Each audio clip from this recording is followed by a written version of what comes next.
fine-grained authorization is our bread and butter here at OSO. So you can think of coarse-grained authorization as basically an all-or-nothing approach, which is essentially like you have access to this entire organization or not.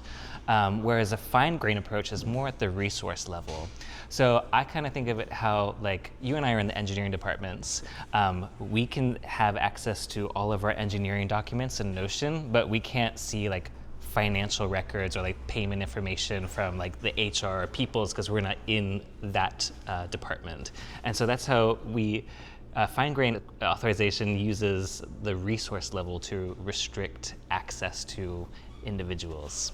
Got it. So if I'm like building a like multi-tenant B2B SaaS application, I might have very like coarse-grained authorization where employees of organizations can just, you know, have access to things. But if I wanted to allow people to scope the permissions that employees have down more specifically than just everything that the organization owns, that would be a situation where I would need to think about this. Right. Whenever you're thinking of like restricting to types of resources or special types of users or even things like time zones or geographic location, whenever you're dealing with those like smaller dials, that's when FGA comes into play.